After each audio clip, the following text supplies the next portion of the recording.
Ubanza abanyeshuri bitewe wenda na zimwe mu mpinduka twari twakoze uburyo tutangaza amanota n'ibindi, abanyeshuri ntabwo bari batsinze neza. Tuvuge nko muri mashuri abanza abanyeshuri bari bari ku inota rya 70 ngira ngo na 5%, ariko ubu ngubu bageze kuri 88%. Muri mu mashuri yisumbuye iyo twita tronc-commun cyangwa O level, abanyeshuri bahoze bari ku kigero cya bakiri muri 64%, ubu ngubu bageze kuri 85%. Muri rusange umusaruro wavuyemo ni uwo kwishimirwa. Ikindi kandi nuko n'umubare w'abakora ibizami wiyongereye. Iyo wiyongereye n'abatsinda bakiyongera, kuri twebwe bigaragaza ko abanyeshuri bakurikiye kandi bakoze iyo bwabaga. Amanota yatangajwe agaragaza ko abanyeshuri biyongereye umubare w'abagomba kujya mu mashuri yisumbuye. Nta mpungenge y'amashuri mufite? Hagiye noneho gukurikiraho ikirebana n'ibyumba n'ibyo by'umwihariko. Ibya mbere turabivuga, turabizi ababyeyi muri iyi minsi ntabwo baba bishimiye aho rimwe na rimwe abanyeshuri twabohereje, ariko nk'uko dukomeza kubisubiramo mu mashuri abanza, mu bajya muri segonderi cyangwa se abatangira umwaka wa mbere w'amashuri yisumbuye, dufite ibyumba gusa by'abanyeshuri 17,000, mu gihe abatsinze barenga 200,000. Ntabwo rero bishoboka. Ntabwo umuntu wese yabona aho yoherezwa. Muri segonderi naho dufite gusa ibyumba by'abanyeshuri 41,000. Nanone uko baba bangana kose ntabwo bishoboka, ntabwo dushobora kubona ko hose bose bahabona. Igikurikiraho rero noneho ni ugushakisha aho abana biga bitabagoye hafi yabo. Niba utuye mu murenge runaka, umuntu akagerageza akagushakira ishuri hafi y'aho utuye. Byumvikana rero ko dufata umwanya, ari nayo mpamvu tugerageza gutangaza ibizami hakiri kare, kugira ngo noneho dukorane n'inzego zose bireba, turebe aho imyanya yose twayikura kugira ngo abanyeshuri bige neza. Imibare mugarutseho igaragaza neza ikibazo gihari, ariko wenda hari abatinda kumva cyangwa se bakaba bumva ko hakiri uburenganzira ku bana babo bagomba kujya muri ya mashuri biga bacumbikiwe. Icyo mwabwira ababyeyi babandi bagifite impungenge bavuga bati umwana wanjye yagombaga kujya mu ishuri rimucumbikira ni iki?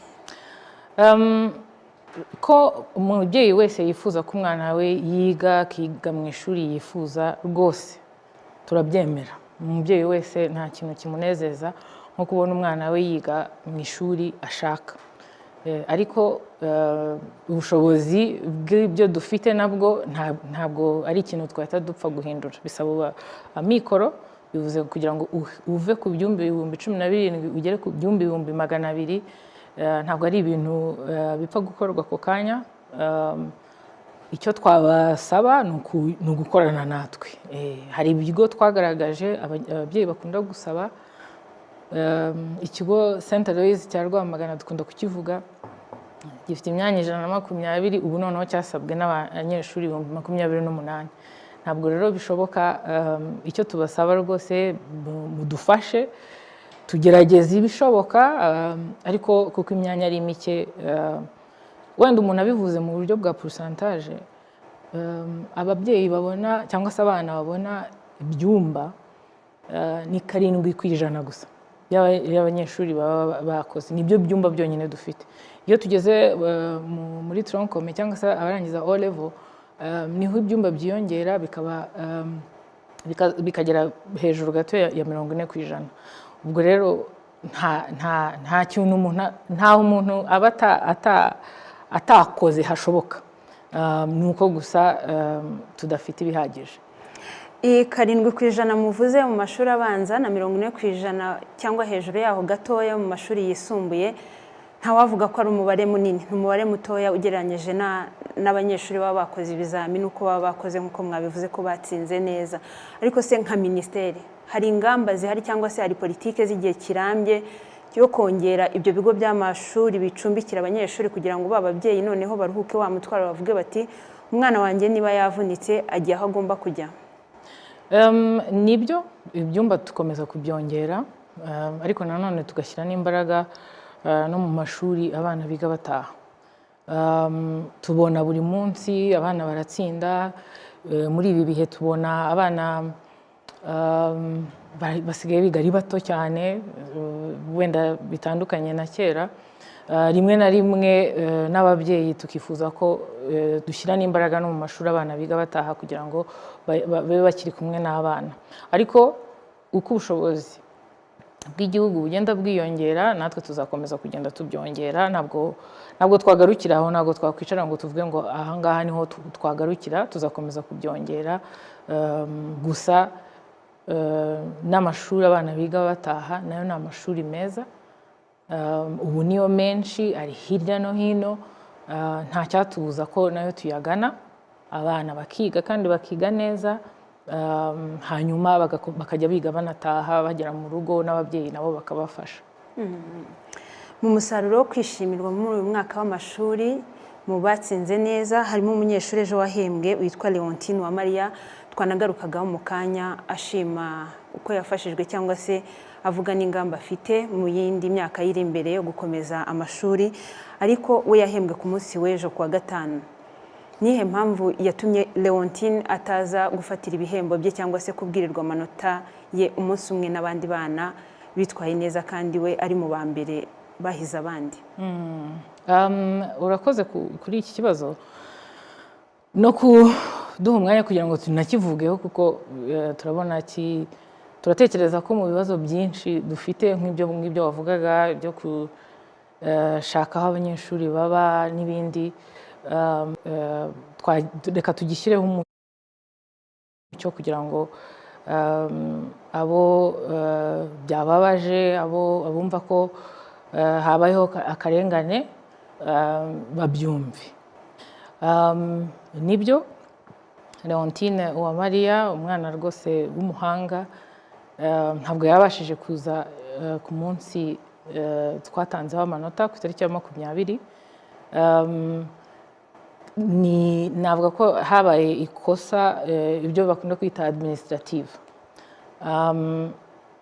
Uko byagenze rwose ni ibintu wenda byashoboraga gukemuka, nibyo naho tugomba no gufata responsibility twese, inzego zose. Gusa murabizi ko abanyeshuri iyo biyandikisha gukora ikizami, amashuri yabo niyo abandika, ukandika izina ry'umwana, ukandika imyirondoro ye n'ibindi byose bimuranga. Mu kwandika nimero z'ababyeyi aba bandika ku ishuri, ibi kandi n'ishuri ryabivuga, ntabwo ari ibintu bidasanzwe kandi nta nubwo ari we wa mbere bakoramo ikosa muri nimero.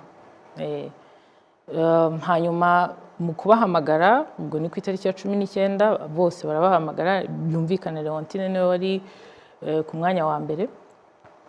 Barahamagarwa ababyeyi, babanza guhamagara nimero 1 ntiyari iriho nk'uko twabivuze. Bahamagara iya kabiri yitabwa n'undi muntu, wenda iyo niyo detail abantu batari bazi.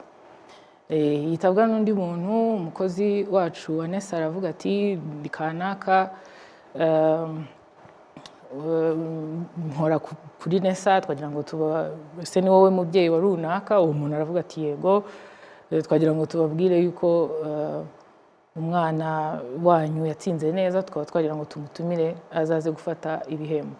Umwana rero, umubyeyi ati yego, uwitabye ati yego tuzaza. Ubwo umukozi wa Nesa aravuga ati azaza, ahamagara n'abandi bose bakurikiraho. Ku munsi nyirizina rero ku itariki ya 20, barongera nanone barahamagara, habura igihe gito ngo umuhango nyirizina utangire. Nanone wa muntu arongera aritaba, nimero byose turabifite kuko twabikurikiranye natwe. Arongera aritaba, aravuga ati simpari, ndumva bambwiye ko yavuze ko ari i Karongi, ati ni kure, ntabwo tubasha kuza wenda amagambo ndi gukoresha si yo ariko ni ibingibi batubwiye.